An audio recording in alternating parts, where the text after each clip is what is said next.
Hanacaraka Data Sawala Pada Jayanya Maga Bathanga 20 itu. Assalamualaikum warahmatullahi wabarakatuh. Masih dalam suasana Ramadan. Semoga masih dilancarkan puasa kita dengan ibadah-ibadahnya. Memori Ramadan bersama Presiden Soeharto, sholat rawih bersama di Jalan Cendana.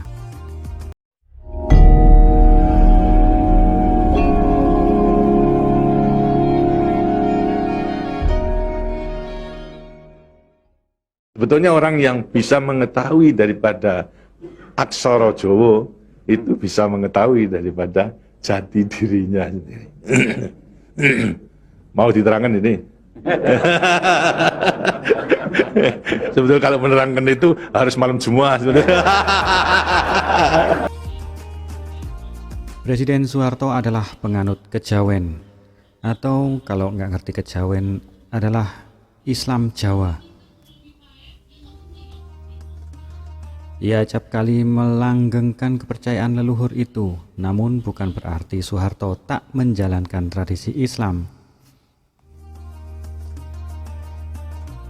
Ia justru tumbuh dalam lingkungan Islami. Sholat dan mengaji sudah dilakukannya sejak kecil.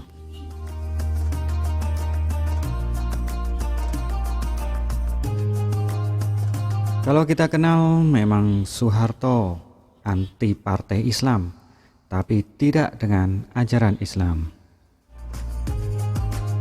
Ritual keagamaan Islam pun kerap dijalankannya, apalagi di bulan puasa. Rumahnya di Jalan Cendana acap kali menjelma sebagai lokasi sholat taraweh saban Ramadan.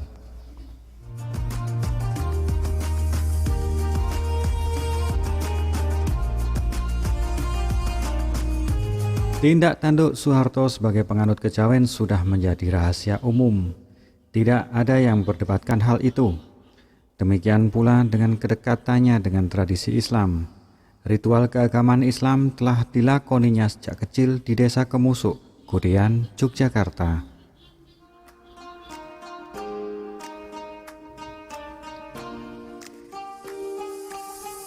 Sebagai anak petani, aktivitas Soeharto tak jauh beda dengan anak-anak lain di desanya. Tiap sore hari, Soeharto kerap belajar membaca kitab suci Al-Quran di Langgar. Pelajaran mengaji itu adalah wajib bagi keluarganya.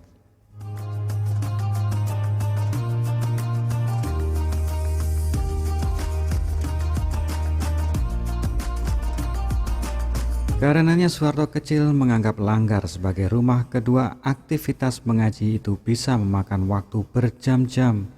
Ia baru kelar mengaji kalau sudah masuknya waktu sembahyang Isya.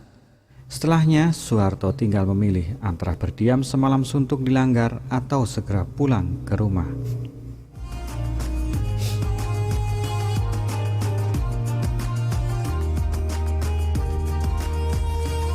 Di sore hari Soeharto mengaji, belajar membaca kitab suci Al-Quran. Ini adalah pelajaran yang diwajibkan bagi setiap anak. Pengajian Al-Quran dilakukan di Langgar. Sering ia berada di Langgar sampai jam 8 malam. Dan sesudah selesai sembahyang Isya, beramai-ramai barulah dia pulang ke rumah dan kadang-kadang semalam suntuk. Mereka berada di Langgar. Tulis Oge Roeder dalam buku Anak Desa Biografi Presiden Soeharto 1976.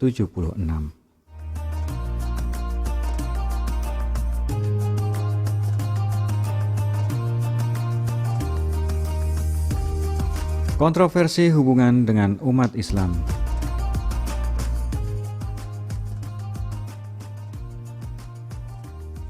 Masalah muncul ketika Soeharto mulai menjabat sebagai orang nomor 1 Indonesia. Hubungannya dengan umat Islam dianggap penuh kontroversi. Bahkan aktivis daripada NU maupun ormas Islam lainnya yang diperlakukan secara kasar oleh aparat keamanan.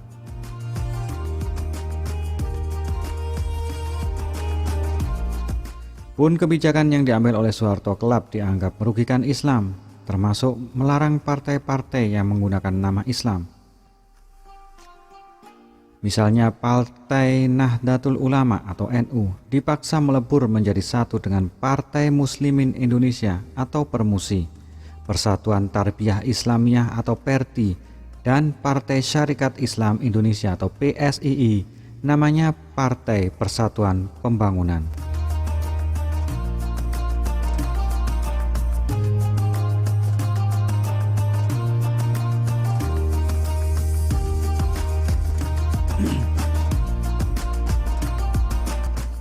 Pak Harto tidak anti-Islam sebagai agama, tapi menentang partai Islam. Walau demikian, tidak semua gagasan partai Islam ditolaknya. Kita perlu mengingat kembali proses lahirnya UU Perkawinan atau UU Nomor 1 1974. UU pertama yang memuat ketentuan syariat Islam secara tidak langsung. Tanpa persetujuan Pak Harto, UU itu tidak akan hadir. Saat itu, Rois Am Syuriah Pengurus Besar Nahdlatul Ulama atau PBNU, Kiai Haji Bisri Sansuri, meyakinkan bahwa RUU yang diajukan pemerintah itu bertentangan dengan syariat Islam. Pak Harto dapat menangkap sepenuhnya argumentasi Kiai. Prestasi itu adalah karya agung pertama Pak Harto dalam mempertemukan Islam dengan Indonesia. Bung Karno pada akhir 1950-an tidak mampu untuk menggolkan RUU Perkawinan. Ungkap Salahuddin Wahid dikutip Sugiono MP dalam buku Selamat Jalan Pak Harto.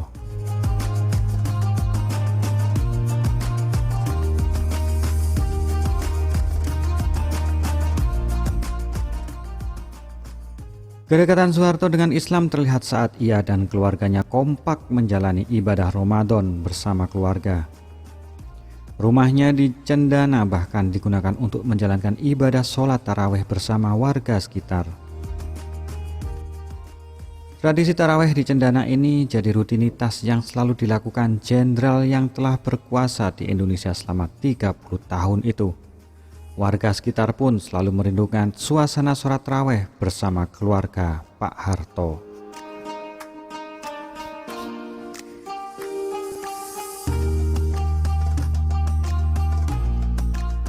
Kala tak sibuk, Soeharto selalu menyempatkan sholat tarawih di rumahnya. Pejabat-pejabat lainnya pun ikutan.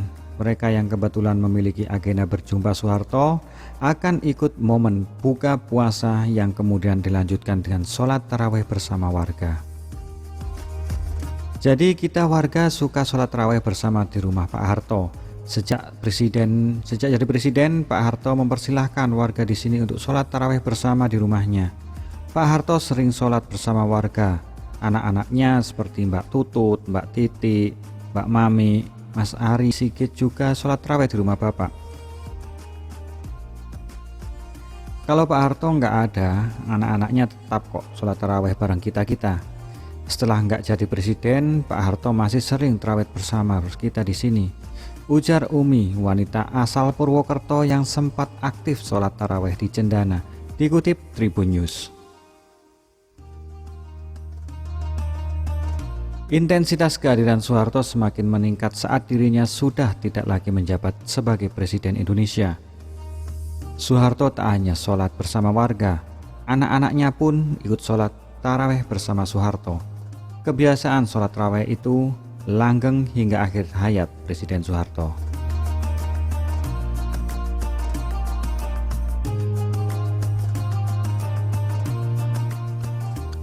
Masa-masa akhir hidupnya dilewati Pak Harto ditemani anak cucu beliau menjalani hari tuanya dengan banyak ibadah. Pernah saya mengajak seorang sahabat, seorang dokter ilmu politik dari Singapura, ikut sholat tarawih di Cendana. Kebiasaan yang dijalani Pak Harto dan keluarga hingga akhir hayat, tutup Teguh Juwarno dalam buku Pak Harto, The Untold Story.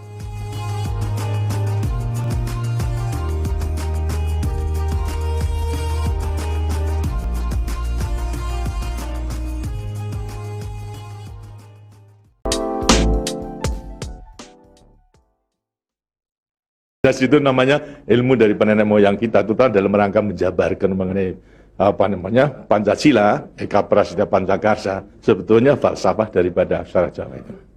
Kan daripada aksara Jawa ada 20 tuh, Hono Coroko, Doto Sawolo, Podo Joyono, Mogo Bodongo, 20 itu. Itu betul-betul merupakan gambaran daripada nenek moyang kita untuk menjelaskan kepada kita mengenai sangkan